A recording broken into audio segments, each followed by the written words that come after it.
ಭೂಮಿಯ ಗಾತ್ರದ ಎಷ್ಟು ಶೇಕಡ ಭಾಗವನ್ನು ನೀರು ಆವರಿಸಿದೆ? 10 ಸೆಕೆಂಡ್ ಟೈಮ್ ಇರುತ್ತೆ. ಸರಿಯಾದ ಉತ್ತರ ಗೊತ್ತಿದ್ದಲ್ಲಿ ಕಮೆಂಟ್ ಮಾಡಿ ತಿಳಿಸಿ.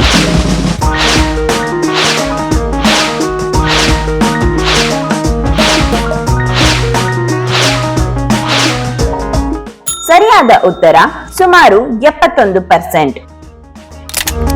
ಭೂಮಿ ಮೇಲೆ 71% ಭಾಗವು ನದಿಗಳು, ಸಮುದ್ರಗಳು, ಸರೋವರಗಳು ಮುಂತಾದವುಗಳಿಂದ ಆವರಿಸಿದೆ. ಇದರಿಂದ ಭೂಮಿಗೆ ಬ್ಲೂ ಪ್ಲಾನೆಟ್ ಎಂಬ ಮರು ಹೆಸರು ಸಿಕ್ಕಿದೆ. ಆದರೆ ಈ 71% ನೀರಿನಲ್ಲಿ ಅಗತ್ಯವಿರುವ ಕುಡಿಯಬಹುದಾದ ನೀರು ಅತಿ ಕಡಿಮೆ, ಸುಮಾರು 2.5% ಮಾತ್ರ. ಹಾಗಾಗಿ ನೀರನ್ನು ಹಿತಮಿತವಾಗಿ ಬಳಸಿ ಎಂದು ತಮ್ಮಲ್ಲಿ ಕೋರಿಕೊಳ್ಳುತ್ತೇವೆ.